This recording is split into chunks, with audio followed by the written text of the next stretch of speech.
આબા ગીગાની ધરતી, શામજી બાપુની ધરતી, સંત દેવીદાસ અમર દેવીદાસની ધરતી, એટલે આ ધરતીને નતમસ્તક વંદન. સાથે ભારત દેશના જે સાચા અર્થમાં સ્વતંત્રતાના નાગરિકો છે એ છે વિસાવદરની જનતા. એ વિસાવદરની જનતાને પણ મારા નતમસ્તક વંદન.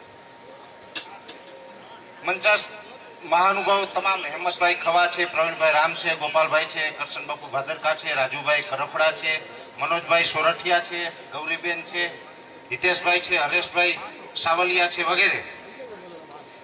આજે આમ તો આ દુર્ઘટના વશ આપણે બધાને અહીંયા મળવું પડે છે, કેમ કે 2022ની વિધાનસભાની ચૂંટણીની અંદર વિસાવદરે એમનો જનાદેશ આપી દીધો હતો.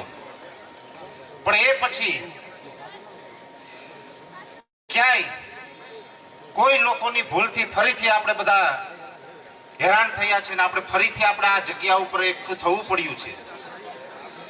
ત્યારે આપણે એક વાત સમજવાની જરૂર છે કે હવે આવનારા સમયમાં, ટૂંક સમયની અંદર વિસાવદરની અંદર ફરીથી આ વિધાનસભા સીટની ચૂંટણી આવવાની છે.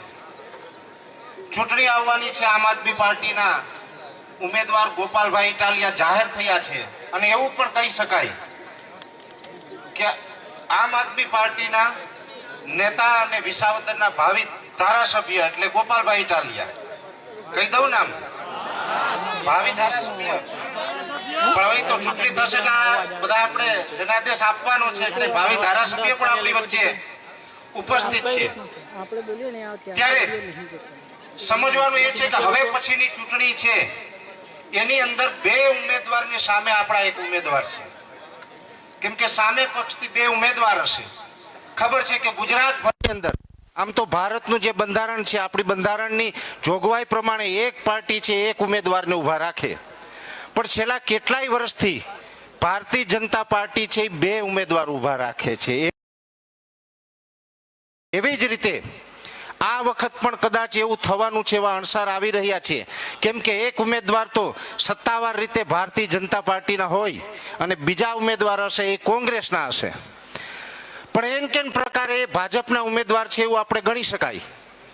અત્યાર સુધીનો જે ઇતિહાસ રહ્યો છે એ મુજબ બે ઉમેદવારની સામે આપણા એક છે ને, એ બે ઉમેદવારની સામે આપણા એક ભારે પડવા જોઈએ. એટલા માટે ભારે પડવા જોઈએ કે આ ગુજરાતના કિસાનોની ધરતી છે. ગુજરાતના કિસાનો માટે જેટલી પણ વખત જે પણ યોજનાઓ આવતી હોય, કેમ કે આપ તમામ જાણો છો કે યોજનાઓને લઈને અમે વારંવાર સતત લડતા રહ્યા છીએ. ત્યારે સમયની પાબંદીને ધ્યાનમાં રાખીને ખાલી બે શબ્દ આપણે કહેવા છે કે 30 વર્ષથી ગુજરાતની અંદર ભારતીય જનતા પાર્ટી છે એ સત્તામાં છે. 30 વર્ષની અંદર ટોટલ 6 વખત વિધાનસભાની ચૂંટણી આવી. આ 6 વખત વિધાનસભાની ચૂંટણી આવીમાં 6 વખત ભારતીય જનતા પાર્ટી આપણે કઈ વાયદા કર્યા હોય, વચન કર્યા હોય, ઘણા બધા આપણા કામો છે કે અત્યાર સુધી જે પેન્ડિંગ છે નથી થયા, એ કામો કરવા માટે આપણે વચન આપીને ગયા હોય. એ 6 વખત વચન આપ્યા એમાંથી 50% પણ જો કામ થયા હોય ને તો આપણે ચૂંટણી મેદાનમાંથી હટી જવું છે. આપણે શું કામ આવવું પડે?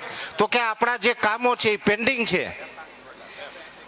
વારંવાર આપણે ક્યાંય સત્તાનો દુરુપયોગ કરાવીને ભોગ બનાવવામાં આવી રહ્યા છે. એટલે આપણે બધા એકઠા થયા છે એટલે ખાસ વિશેષ મહાનુભાવોને સાંભળવાના છે. પણ આગામી ચૂંટણી છે એની અંદર એવું તો ન કહી શકાય કે તમે આ કઈ મત માગવાની ચૂંટણી નથી, પણ તાનાશાહી માટે લડવાની ચૂંટણી છે ને એ માટે વિસાવદરની તમામ જનતા છે હંમેશા જાણીતી છે ને હંમેશા લડી છે ને આ વખતે પણ લડીને બતાવશે આવો ચોક્કસ વિશ્વાસ છે. જય જવાન, જય કિસાન.